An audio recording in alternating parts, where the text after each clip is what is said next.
Olá, pessoal. Aqui é a Amanda Piontekowski da Orientação do Alto e vamos ao que interessa, né? Como eu faço para interpretar uma sinastria? Quais são os meus segredos, né, de interpretação de sinastria? E hoje, o vídeo de hoje é com um pouquinho de prática. Esse é um tema recorrente aqui no canal porque existe muita demanda, né? O que move as pessoas é o amor, é a busca por alguém, né? A felicidade dos contos de fadas. Eu acho isso fascinante. Gosto muito. E eu também desejo felicidade para todo mundo, né, de relacionamento. Acho que todo mundo merece ser feliz com alguém. Então, eu gosto de auxiliar nesse tema. Aqui no canal não é só sobre isso, a gente fala bastante sobre simbolismo, tem análise de séries e filmes, tem análises semanais de previsões astrológicas, mas vamos ao que interessa. Sinastria é uma palavra que ela vem do grego, significa mais astro, né? Que seria, na verdade, a combinação de dois mapas astrológicos. E independente de ser especificamente sobre relacionamento, pode ser com qualquer outro tipo de mapa. Pode ser uma empresa e o mapa natal do dono, do fundador, do funcionário. Pode ser de um cidadão com o país. Pode ser entre parentes. Pode ser entre sócios. Pode ser entre amigos. Porque, na verdade, quando a gente olha para um mapa natal, um mapa astrológico de um indivíduo, a gente está olhando para esse conjunto de símbolos que traduzem uma pessoa, né? E aí essa pessoa ela vai ter as suas aptidões, suas facilidades, suas dificuldades, seus traumas de infância e também como ele lida no dia a dia, o temperamento, as questões físicas, a personalidade, enfim. Então a gente vai ver esse indivíduo como um todo e a combinação dessa interação única com o outro indivíduo como um todo também. Então, por mais que a gente fale na sinastria, que a gente tem que olhar os aspectos que o mapa faz com o outro, né?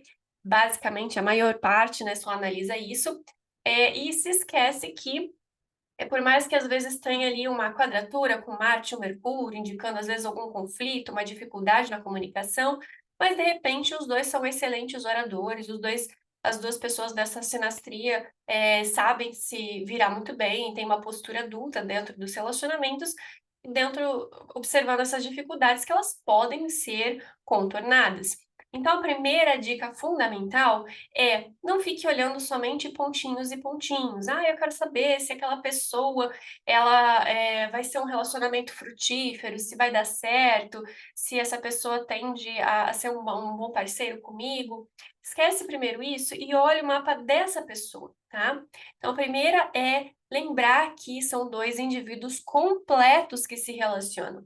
Porque se não fosse, não tem como ter relacionamento depositando ali uma expectativa exagerada sobre o outro. Você não vai se relacionar porque você quer alguém para te fazer feliz. Não, você quer ser feliz também no relacionamento. Isso é fundamental, porque a sua felicidade cabe a você mesma. A pessoa pode te dar, né, você vê o casamento do Kaká, eu fiquei indignada, eu fiquei uma semana puta com aquilo. A mulher tinha tudo, o cara super gentil, gente boa, maravilhoso, fez de tudo para reconquistar ela. Ah, não, depois se ferrou, se lascou porque ficou arrependida, né? Mas, gente, é exatamente isso. A pessoa pode dar o mundo inteiro e você não ficar feliz, porque a felicidade é uma coisa interna. Então, é muito complicado ficar projetando isso nos relacionamentos, ok? Por isso que olhe o mapa do crush, do pretendente, da paquerinha, que você tá afim, como algo único, como algo ali específico. Olha só, essa pessoa tende a ter dificuldade nisso, facilidade naquilo. É, e aí você vai comparar com você. Poxa, essa pessoa aqui tem um azar nos relacionamentos. Nossa, essa Vênus aqui cagada. Como é que tá o meu próprio mapa, né? Eu que quero me relacionar. Será que eu estou disposta ou disposto, né, a encarar esses desafios aqui que eu vejo, né?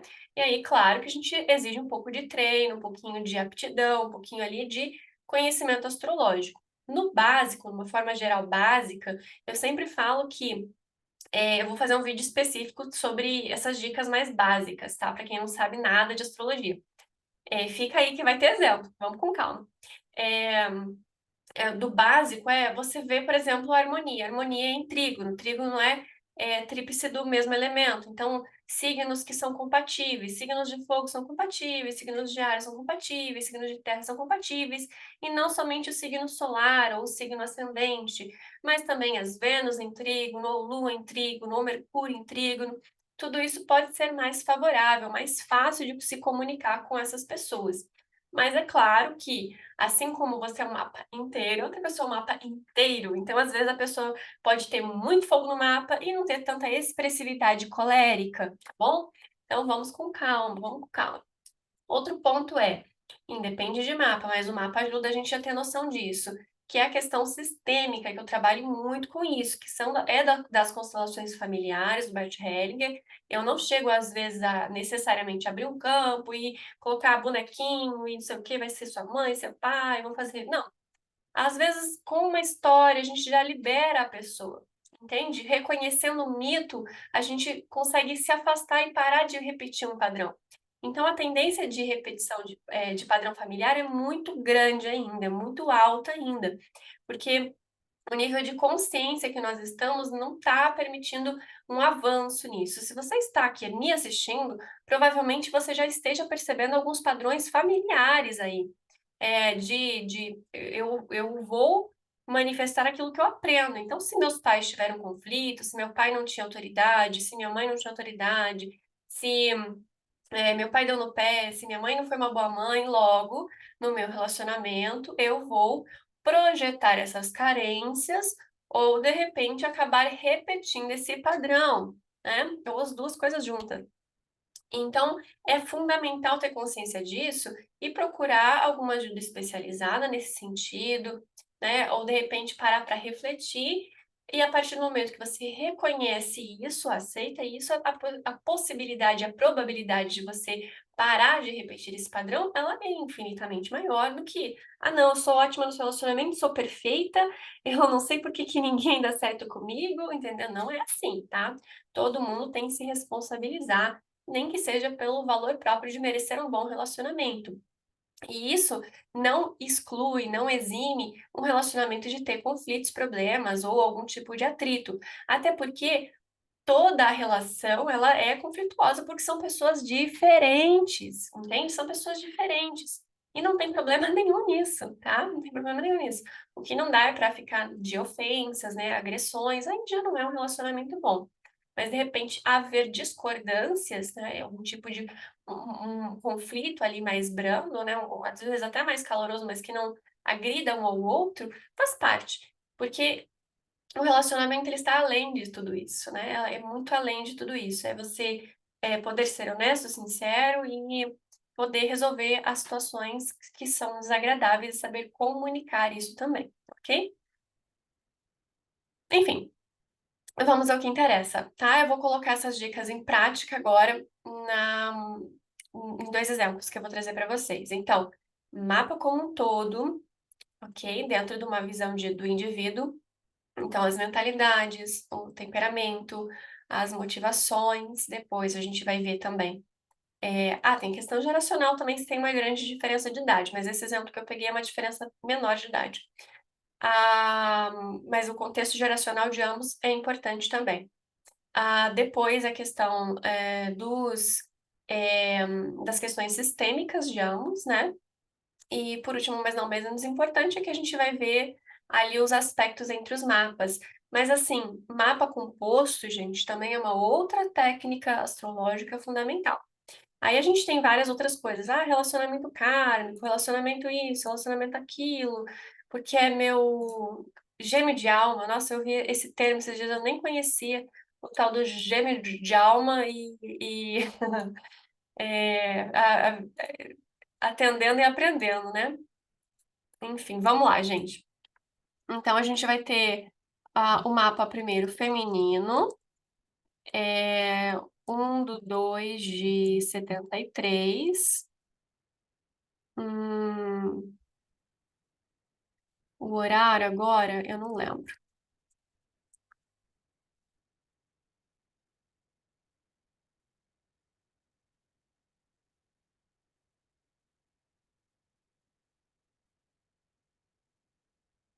É esse mesmo. E o exemplo masculino.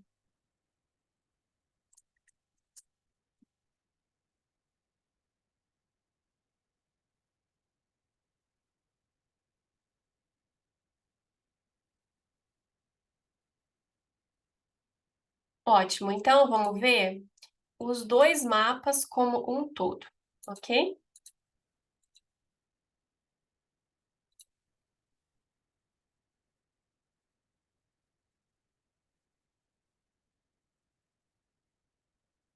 Então, aqui a gente tem uma mulher e a gente tem um homem, tá? O que que acontece aqui? Olha só, o que que chama atenção? Um Saturno em Gêmeos, retrógrado no ascendente. A gente tem um Sol em Aquário, né? Uma busca por algo superior, uma busca por um desenvolvimento pessoal, um autoconhecimento.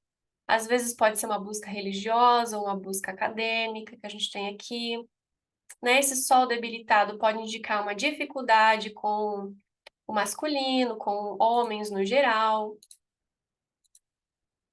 que mais que a gente vê aqui, né? Uma severidade, um excesso de cobrança, ainda mais com uma lua em Capricórnio. A lua em Capricórnio, ela também acentua essas cobranças, né?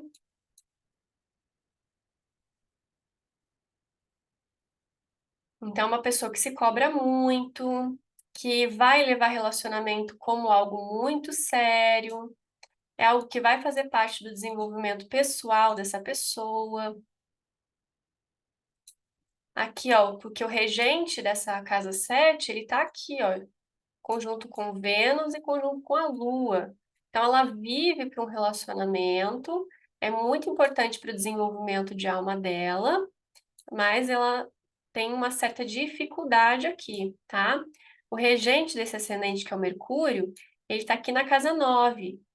O natural dela é uma busca superior, não uma busca de relacionamento, né? Inclusive, esse Marte aqui, na casa 7 pode indicar relacionamentos conflituosos, briga, discussão nos relacionamentos, né? E a gente tem o asteroide Hera, que fala sobre relacionamento, na casa 7 com Netuno, né? Tá próximo de Netuno aqui. Então, uma certa ilusão, dificuldade de ver o outro. O que mais que a gente vê aqui? O Júpiter em Capricórnio. Então, esse Júpiter em Capricórnio aqui, ele tá em debilidade, assim como a Lua tá em debilidade. Então, o outro e ela. O outro dá dignidade para ela, perdão, não. Ela é o Mercúrio, tá? O Mercúrio, ambos estão sob dignidade de Saturno. Depois a gente tem que ver quem que é esse Saturno no mapa dela. É regente da 8 e da 9. Então a gente tem alguma coisa espiritual, religiosa, mística, faltas, ausências, né? Então o Mercúrio e o Júpiter. Tá vendo que eles não se aspectam aqui? Não tem aspecto, não tem comunicação, tá? Um outro representante do marido pode ser o Sol, mas é um marido que viaja, um marido que pode estar ausente, um marido de outro estado. Aqui a gente vê que os dois são nascidos no mesmo lugar, né? Mas pode ser que ele trabalhe fora, né? Então, aqui como um todo, a gente vê que esse mapa é difícil de se relacionar, fechado emocionalmente, né? Difícil de se expressar. Olha o Saturno aqui, uma pessoa bem fechada. Por mais que o mapa ele seja mais diurno, esteja para fora, né? Não está na linha inferior, ele está superior aqui. Mas ainda assim, esse Saturno deixa introvertido, Lua em Capricórnio, dificuldade de expressão emocional, ainda mais na oitava casa, né? Que é uma casa de difícil expressão. Então, a gente vê aqui o temperamento. A gente tem um sanguíneo fraco com Saturno, que deixa melancólico. O Sol, estação do Sol, fleumática. Deixa eu ver, tem algum domicílio aqui? Não tem. Realmente vai ficar complicado. É um temperamento que ele é mais frio, mas não é, tá mais, tá entre frio e úmido, que a lua é minguante, e frio e seco. De qualquer forma, é bem yin. É um yin bem fechado, não é um yin feminino, delicado. Não, é um yin bem é, é, para si, né? Fechado. Então, a gente já tem uma visão mais geral dessa pessoa. A motivação primária dela é saturnina. Então, tudo que tenha ordem, regra, rotina, um sentido, um propósito. A mentalidade dela é saturnina. Os senhores da mente estão aqui, né? Com dignidade para Saturno. Então, é um mapa extremamente saturnino, praticamente um Saturno em pessoa, né? E aí, aqui a gente vai olhar para esse outro mapa. Ele também tem ascendente em Gêmeos, mas olha só que diferença que a gente encontra aqui. Porque ascendente em Gêmeos normalmente é jovial, tá? E a gente até vê que está nos termos de Marte, mas vamos dar uma olhada. O regente aqui desse ascendente, ele tá, o Mercúrio também, ele tá em Capricórnio. Então, aqui a gente vê que, ó, tem alguma coisa também saturnina. O Sol, ele tá numa estação melancólica. Uma Lua aqui no finalzinho de Peixes. E a gente tem bastante escorpião aqui nesse mapa, né? Tá vendo que tem bastante escorpião. Tem Marte, tem Vênus, tem Júpiter. Então é um mapa também introvertido, introspectivo, mas essa lua pode deixar um pouco mais fácil a socialização, né? Então também tem um quê de uma busca superior, mas ela não é muito concreta, tá? Porque a gente tem aqui não é um signo como Aquário, que ele é mais sistematizado. Aqui o signo de peixes ele é mais abstrato, é uma fé mais abstrata, né? E a gente tem mais água aqui, né? Então a gente tem um ponto para sanguíneo. E outra coisa importantíssima, essa lua aqui é crescente, ela está crescendo nesse mapa. A lua crescente, ela é totalmente expressiva para fora, ou seja, trabalha fora. É, Aqui, inclusive, pode indicar esse trabalho fora de casa ou longe de casa, ou ter um ambiente de trabalho externo, né? Não tão próximo assim. Então, você vê que tem uma compatibilidade, tem uma história que tem continuidade entre os mapas, né? E todos os nossos relacionamentos na nossa vida vão ter essa concordância, essa compatibilidade, de alguma forma, porque senão não tinha ressonado a história para ter uma conexão aqui, entendeu? Então não adianta nada de falar assim, ai, nossa, aquela pessoa não tinha nada a ver comigo. Naquele momento, e de alguma forma, vocês se encontraram, então tinha alguma coisa a ver, sim. A diferença é se vai ter continuidade essa história ou não, tá? Então aqui a gente vê que tem alguma coisa ali que se complementa, né? O Júpiter, que rege essa casa 7 desse mapa masculino, né? Ele tá aqui em Escorpião, junto com Vênus, junto com Vesta. Está muito próximo de Vesta. E o que que é Vesta? Vesta é o asteroide que fala sobre castidade, religião, corresponde à deusa Héstia. Então tem alguma coisa a ver que é do fogo sagrado, da família, a protetora dos lares, né? Tem algo relacionado ali com algo muito puro, inocente. E aqui a gente não vê que ela tem um interesse aqui em religião. Então pode ter casado com uma mulher muito religiosa. Pode até ter algum tipo de trava ou problemas aqui com essa Vênus, né? Regendo aqui a casa 5 com Urano, algum problema ali nessa expressão da sexualidade. Então a gente vê, opa, tem alguma coisa no mapa dele que atrai o mapa dela, o mapa dela que atrai o mapa dele. Então tem uma concordância aqui, né? Então, o que mais que a gente consegue encontrar? Ambos são da mesma geração, né? De 73, outro de 70, então tem ali alguma relação entre os dois, né? É, o Saturno já mudou de signo, então muda algumas coisas, bem pouquinho, né? Muda bem pouquinho. Então, assim, uma lua crescente, ele é mais expressivo, mais para fora. Isso impede um relacionamento? Não, não impede. A mentalidade dele, acaba não tendo uma definição tão grande, porque a gente tem aqui uma lua no finalzinho de Peixes, com um Mercúrio ali em signo de Saturno. Então, ela tem uma mentalidade que não está muito bem definida, estruturada, uma forma de pensar dentro de um padrão ali, entendeu? A Lua está crescente, então a gente não tem muito algo semelhante entre a natureza desses senhores da mente, como a gente tem aqui. Pô, Saturno, e bem para dentro, a Lua minguante. Então são várias coisas que se concordam entre si. Aqui não, a gente vai ter cardinal, frio e seco, Saturno. Aqui a gente tem mutável, frio e seco, perdão, frio e úmido, Júpiter. Não tem muita semelhança, né? A fase da Lua é colérica, quente e seca, né? Ela já passou da quadratura, né? Que seria a primeira fase sanguínea, que é o princípio do crescimento, aqui ela já está quase indo para cheia, né? Então, não tem nada que fale com uma mentalidade definida. Pois bem, mas tem um foco muito grande de necessidade de se relacionar, porque o regente do ascendente, ele está na sétima casa. Então, tende a ter muita necessidade de se relacionar. E essa pessoa que ela tende a dar no pé, se esquivar dos relacionamentos. Então, assim, o que que a gente pode falar sobre esses indivíduos? Opa, você, essa mulher aqui, precisa aprender a ser mais carinhosa e dar mais atenção para o relacionamento, que é um desenvolvimento de alma dela, né? A ser mais carinhosa, a lua, e focar no relacionamento, no outro. Aquele, o que que ele precisa fazer? Aí a gente vê um nó do norte aqui em Aquário, né? Entre casa 8. Então ele tem que aprender a ver o outro, ver o coletivo.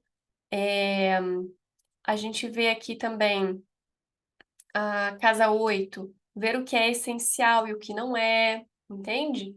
E tá próximo de Palas Atena, aprender às vezes a ficar sozinho, a criar estratégia, a racionalizar um pouco mais, né? Olha esse Mercúrio aqui no signo de Terra.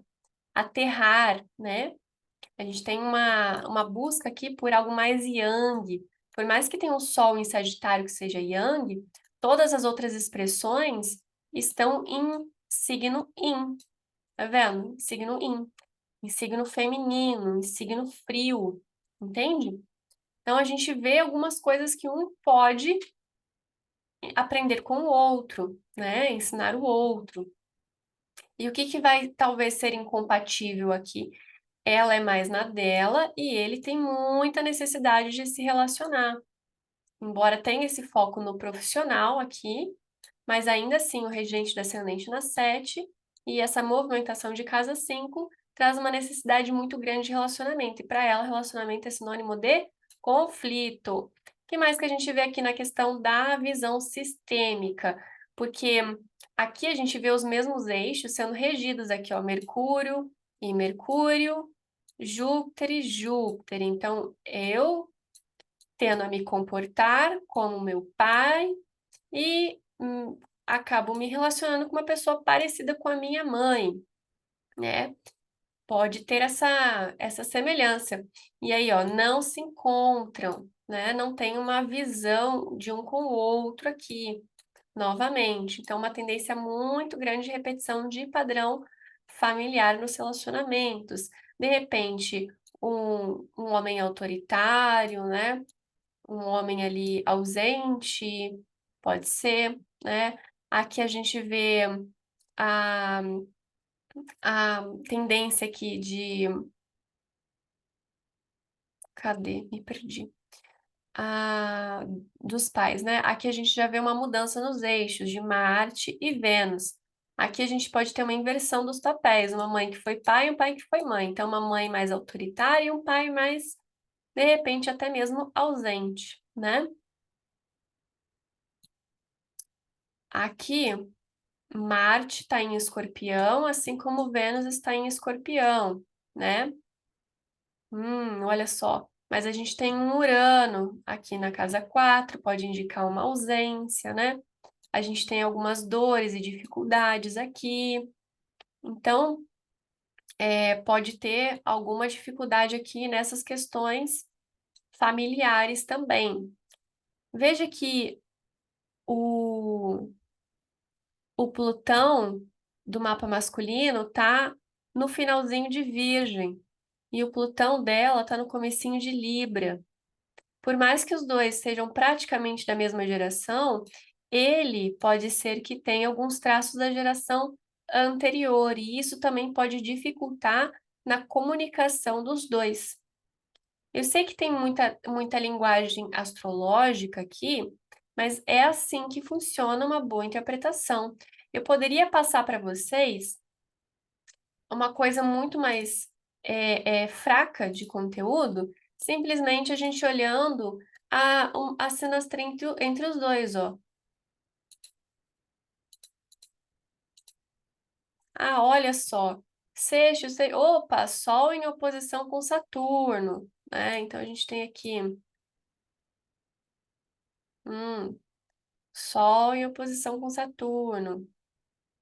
Ah, o Mercúrio em quadratura com Plutão, Vênus em... Isso aqui é um detalhe, é um outro detalhe, é uma outra coisa. Então, por exemplo, a gente vê aqui Vênus em quadratura com Sol, o Mercúrio em quadratura com Plutão, né? Aqui a dificuldade, às vezes, numa comunicação, falar de uma forma que fere o outro. Ó, Saturno com Mercúrio também, dificuldade nessa questão da comunicação, embate na fala, no pensamento, nas ideias. Só que isso aqui não vai mostrar tudo isso que eu falei anteriormente, que é justamente essa dualidade, né, desses mapas todos.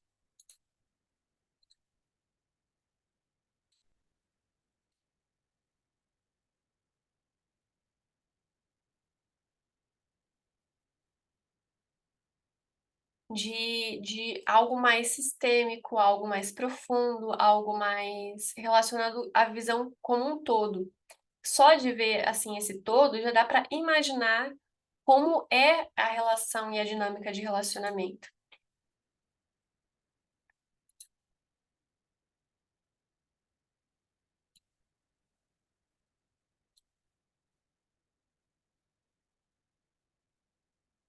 Aqui também tem como a gente colocar os dois mapas juntos dessa forma aqui.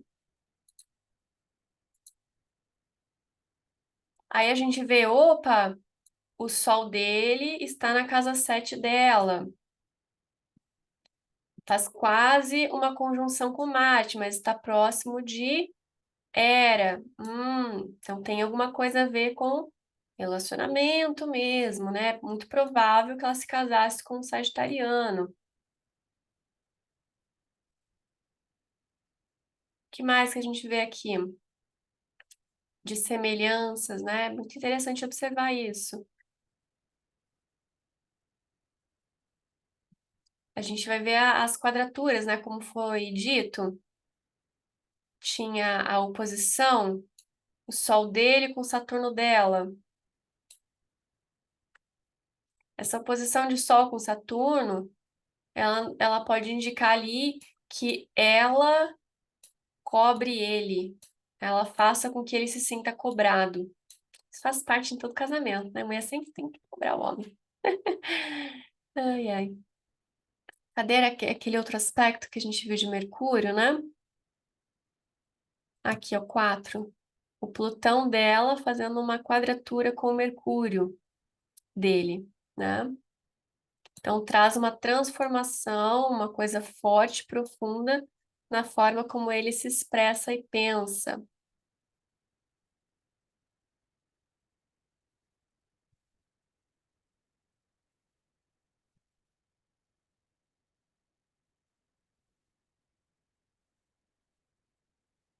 O Saturno dele faz um trígono com toda essa galera aqui, ó, cobrando ela de forma amigável até, porque é um trígono, a cumprir com sua missão de alma e seu desenvolvimento.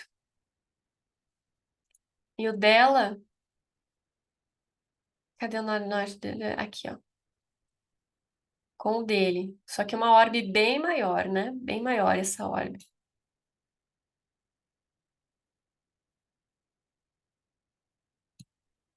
E essa questão toda desse escorpião, né, que a gente vê aqui no mapa, no dela praticamente não tem muita expressão de escorpião e nem expressão de água.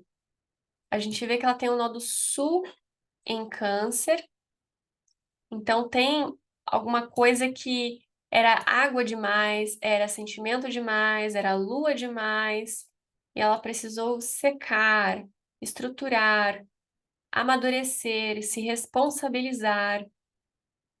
Então, pegar esse sentimento todo e colocar ele em prática para conseguir comunicar com essa água toda que ele tem aqui. Vocês estão entendendo? Espero que sim. Mas, enfim, é realmente algo muito teórico. Então, a sinastria, gente, a sinastria que eu faço, ela é realmente assim. Mas é claro que quanto eu falei muito astrologuês aqui para vocês, para ser mais didática. Em consulta, varia com a demanda do cliente. Então, se o cliente ele quer algo mais eh, estruturado, mais astrologuês, eu falo mais astrologuês, né? Eu explico onde eu tô vendo. Mas no geral, eu vou, você é assim, né? Ah, sim, seu marido é assim, né? Ah, vocês brigam muito por causa disso, disso, disso. Então, já vai comunicando de uma forma mais prática, né? E sinastria é algo que o ideal é quando os dois estão a fim de se relacionar, os dois estão a fim de se desenvolver. Mas se eu pego só um ou só outro, o que eu consigo fazer é aconselhar aquela pessoa, ou se eu atender aquela mulher, eu falo, olha, você precisa pegar esse sentimento todo e colocar ele em prática, de demonstrar mais sentimentos, de aterrar um pouquinho mais, né? E pedir para ele contar um pouco mais sobre a vida, o trabalho, as viagens, ou estudar juntos, né? Porque se ela tiver uma demanda religiosa, que ele precisa acompanhá-la religiosamente. Se ela tem uma demanda de algo universitário ou de algo de um conhecimento mais profundo, ele precisa acompanhar ela, senão vai perdendo admiração pelo outro. Então, ela dentro de uma demanda de algo mais profundo, revelador, espiritual, né? E ele dentro de uma demanda de maior carinho, atenção, né? Então cada um vai ter uma motivação, uma demanda. E isso é o que realmente faz diferença na sinastria, porque não adianta nada, vai dar certo, não vai dar certo, depende muito da postura dos dois no relacionamento e de saber reconhecer o que precisa para saber comunicar o que precisa. Porque não adianta nada é, você entrar no relacionamento se você não sabe o que você está fazendo ali, não sabe qual é a sua demanda principal. O que acontece muitas vezes é uma projeção de uma insatisfação e de uma busca que a pessoa não sabe o que ela está procurando. E às vezes ela viu um filme romântico, gostava de contos de fadas quando criança, então ela achou que quando ela casasse ela seria feliz para sempre, entende? Então, assim, a sinastria ela é realmente algo muito profundo, algo que é muito revelador, sim. A gente nem entrou no mapa composto ainda, e eu pretendo trazer mais temas e mais prática, também de uma forma mais didática, sobre sinastria e relacionamentos. Então, a minha sugestão é que vocês deixem aqui nos comentários outros temas, vídeos, perguntas que vocês gostariam de ver aqui no canal, para eu trazer mais vídeos para vocês. E é claro, quem quiser uma consulta de sinastria, mapa natal, o que for, é só mandar mensagem aqui para mim, meu contato está sempre na descrição aqui dos vídeos. E não se esqueça, se você está chegando aqui agora, caiu de paraquedas, gostou da aula, espero que sim, né? Tem vários outros vídeos aqui no canal. E se você continuar gostando, eu sugiro que você se inscreva para ajudar aqui no engajamento e no crescimento dessa plataforma que eu adoro passar conteúdo por aqui também, tá bom? E é isso, eu vou ficando por aqui e até a próxima!